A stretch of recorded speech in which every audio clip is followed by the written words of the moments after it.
ಆತ್ಮೀಯ ಬಂಧುಗಳೇ, ಶ್ರೀರಾಮಚರಿತಮಾನಸ ಉತ್ತರಕಾಂಡ ಇದರಿಂದ ಇವತ್ತು ಚೌಪಾಯಿ ಶ್ಲೋಕ ಮತ್ತು ದೋಹೆಗಳನ್ನು ತಿಳ್ಕೊಳ್ಳೋಣ.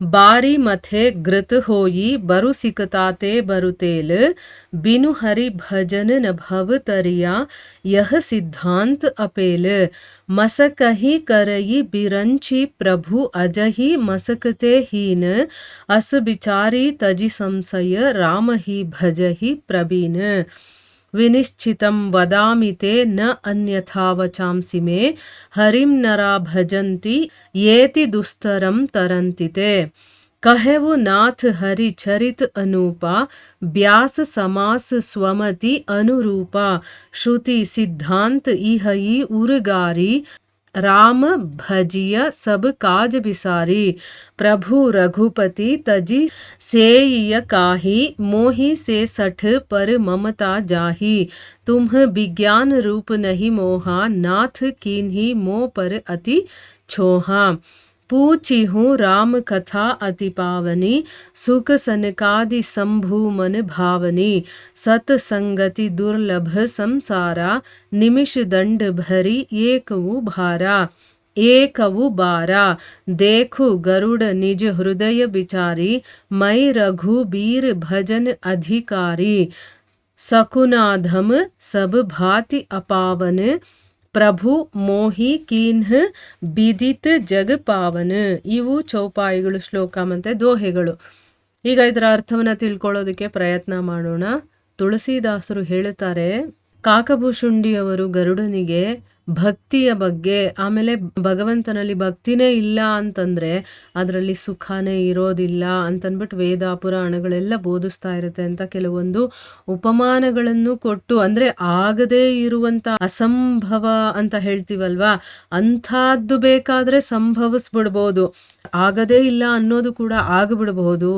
ಆದರೆ ಭಗವಂತನಿಗೆ ವಿಮುಖನಾದರೆ ಅವ್ರು ಯಾವತ್ತೂ ಕೂಡ ಸುಖವನ್ನು ಪಡೆಯೋದಕ್ಕೆ ಸಾಧ್ಯನೇ ಇಲ್ಲ ಅಂತಂದ್ಬಿಟ್ಟು ಕೆಲವೊಂದು ಉದಾಹರಣೆಗಳನ್ನು ಕೂಡ ಹೇಳಿದ್ರು. ಯಾವುದು, ಆಮೆ ಬೆನ್ನ ಮೇಲೆ ಕೂದಲು ಹುಟ್ಟಬಹುದು, ಬಂಜೆಯ ಮಗ ಯಾರನ್ನಾದರೂ ಕೊಲ್ಲಬಹುದು, ಆಕಾಶದಲ್ಲಿ ಬೇರೆ ಬೇರೆ ರೀತಿಯ ಹೂಗಳು ಅರಳಬಹುದು, ಮೃಗತೃಷ್ಣೆಯ ಜಲವನ್ನು ಕುಡಿಯೋದ್ರಿಂದ ಬಾಯಾರಿಕೆ ಕೂಡ ಹಿಂಗಬಹುದು, ಮೊಲದ ತಲೆಯಲ್ಲಿ ಕೋಡು ಕೂಡ ಮೂಡಬಹುದು, ಕತ್ತಲೆ ಬೇಕಾದರೆ ಸೂರ್ಯನನ್ನೇ ನಾಶ ಮಾಡಿಬಿಡಬಹುದು. ಅಂದರೆ ಇದೆಲ್ಲ ಆಗದೇ ಇರುವಂಥದ್ದು, ಆದರೆ ಅದು ಕೂಡ ಸಂಭವಿಸ್ಬೋದು. ಆದರೆ ರಾಮನಿಗೆ ವಿಮುಖನಾದವನು ಯಾವತ್ತೂ ಕೂಡ ಸುಖವಾಗಿರೋದಕ್ಕೆ ಸಾಧ್ಯ ಇಲ್ಲ ಅನ್ನೋದನ್ನ ತಿಳ್ಕೊಂಡ್ವಿ. ಇಲ್ಲಿ ಮುಂದುವರೆದು ಹೇಳ್ತಾರೆ, ನೀರನ್ನು ಕಡಿದು ತುಪ್ಪನ ಬೇಕಾದರೆ ತೆಗಿಬಹುದು, ಮರಳಿನಿಂದ ಎಣ್ಣೆಯನ್ನು ತೆಗಿಬಹುದು. ಇದೆಲ್ಲ ಆಗುತ್ತಾ? ಇಲ್ಲ, ಅಸಂಭವ ಇದು. ಆದರೂ ಕೂಡ ಇದು ಆಗಬಹುದು. ಆದರೆ ಶ್ರೀಹರಿಯ ಭಜನೆನೇ ಇಲ್ಲದೆ ಸಂಸಾರ ಸಮುದ್ರದಿಂದ ದಾಟೋದಕ್ಕೆ ಸಾಧ್ಯನೇ ಇಲ್ಲ. ಇದು ಅಚಲವಾದ ಸಿದ್ಧಾಂತವಾಗಿದೆ ಅಂತ ಅಂದ್ಬಿಟ್ಟು ಹೇಳಿದ್ದಾರೆ. ಪ್ರಭು ಸಂಕಲ್ಪ ಮಾಡಿದ್ರೆ ಸೊಳ್ಳೆಯನ್ನ ಬ್ರಹ್ಮನನ್ನಾಗಿ ಮಾಡಬಲ್ಲ, ಮತ್ತೆ ಬ್ರಹ್ಮನನ್ನೂ ಕೂಡ ಸೊಳ್ಳೆಯಂತಹ ತುಚ್ಛ ಪ್ರಾಣಿಯನ್ನಾಗಿ ಮಾಡಬಲ್ಲ. ಅಷ್ಟು ಶಕ್ತಿ ಭಗವಂತನಲ್ಲಿದೆ. ಹೀಗೆ ಆಲೋಚನೆ ಮಾಡಿ, ಅಂದ್ರೆ ಏನು, ಪ್ರಭು ಏನು ಬೇಕಾದರೂ ಮಾಡ್ತಾನೆ, ಸೊಳ್ಳೆನ ಬ್ರಹ್ಮನನ್ನಾಗಿ ಮಾಡ್ತಾನೆ, ಬ್ರಹ್ಮನನ್ನು ಸೊಳ್ಳೆಯನ್ನಾಗಿ ಮಾಡಬಹುದು ಅಂತ ಆಲೋಚನೆ ಮಾಡಿ ವಿಚಾರವಂತರು ಸಂದೇಹವನ್ನು ಬಿಟ್ಟು ಶ್ರೀರಾಮನನ್ನು ಭಜಿಸ್ತಾರೆ. ನಾನು ನಿಮ್ಮಲ್ಲಿ ಚೆನ್ನಾಗಿ ನಿಶ್ಚಯ ಮಾಡಿದ ಒಂದು ಸಿದ್ಧಾಂತವನ್ನು ಹೇಳ್ತೀನಿ. ಶ್ರೀಹರಿಯ ಭಜನೆಯನ್ನು ಮಾಡುವಂಥ ಮನುಷ್ಯನು ಅತ್ಯಂತ ದುಸ್ತರವಾಗಿರುವಂಥ ಸಂಸಾರ ಸಾಗರವನ್ನು ಸುಲಭವಾಗಿ ದಾಟಿ ಹೋಗ್ತಾನೆ ಅನ್ನುವಂಥ ನನ್ನ ವಚನಗಳು ಯಾವತ್ತೂ ಸುಳ್ಳು ಆಗೋದಿಲ್ಲ ಅಂತಂದ್ಬಿಟ್ಟು ಹೇಳ್ತಾರೆ. ಮುಂದುವರೆದು ಹೇಳ್ತಾರೆ, ಓ ನಾಥ, ನಾನು ಶ್ರೀಹರಿಯ ಅನುಪಮ ಚರಿತ್ರೆಯನ್ನ ಯಥಾಮತಿಯಾಗಿ, ಅಂದರೆ ನನಗೆ ಎಷ್ಟು ತೋಚ್ತೋ ಅಷ್ಟರ ಮಟ್ಟಿಗೆ, ಯಾಕಂದರೆ ಭಗವಂತನ ಚರಿತ್ರೆ ಅನ್ನೋದು ಅಪಾರವಾಗಿರುವಂಥದ್ದು, ಎಲ್ಲರಿಗೂ ಎಲ್ಲಾನು ಗೊತ್ತಾಗ್ಬಿಡೋದಿಲ್ಲ. ಆದರೆ ನನಗೆ ತಿಳಿದ ಮಟ್ಟಿಗೆ ಕೆಲವೊಂದು ಕಡೆ ವಿಸ್ತಾರವಾಗಿ, ಕೆಲವೊಂದು ಕಡೆ ಸಂಕ್ಷೇಪವಾಗಿ ನಾನು ನಿರೂಪಣೆ ಮಾಡಿದ್ದೀನಿ. ಓ ಉರಗಾರಿ, ಅಂದರೆ ಗರುಡನಿಗೆ ಹೇಳ್ತಾ ಇರೋದು, ಎಲ್ಲ ಲೌಕಿಕ ವಿಷಯಗಳನ್ನು ಕೂಡ ತ್ಯಾಗ ಮಾಡಿ ಶ್ರೀರಾಮನನ್ನು ಭಜಿಸಬೇಕು ಅನ್ನೋದೇ ಶ್ರುತಿಗಳ ಸಿದ್ಧಾಂತ. ಅಂದರೆ ಧರ್ಮಗ್ರಂಥಗಳು ಹೇಳೋದು ಏನಪ್ಪ ಅಂತಂದರೆ, ಲೌಕಿಕ ವಿಷಯಗಳ ಬಗ್ಗೆ ಆಸಕ್ತಿ ಎಲ್ಲವನ್ನ ಬಿಟ್ಟುಬಿಟ್ಟು ಶ್ರೀರಾಮನನ್ನು ಭಜಿಸಬೇಕು ಅಂತಂದ್ಬಿಟ್ಟು, ನನ್ನಂಥ ಮೂರ್ಖನ ಮೇಲೂ ಕೂಡ ತನ್ನ ಅಪಾರ ಕೃಪೆಯನ್ನು ಬೀರಿರುವಂತಹ ಶ್ರೀ ರಘುನಾಥನನ್ನು ಬಿಟ್ಟು ಬೇರೆ ಯಾರನ್ನ ತಾನೇ ನಾವು ಸೇವಿಸಬಹುದು? ಪ್ರಭು, ನೀವು ವಿಜ್ಞಾನ ರೂಪರು, ಮೋಹ ನಿಮ್ಮನ್ನು ಆವರಿಸೋದಿಲ್ಲ. ನೀವಾದ್ರೂ ನನ್ನ ಮೇಲೆ ಭಾರಿ ದಯೆಯನ್ನು ತೋರಿದ್ದೀರಾ ಅಂತಂದ್ಬಿಟ್ಟು ಇಲ್ಲಿ ಗರುಡನಿಗೆ ಹೇಳ್ತಾ ಇದ್ದಾರೆ.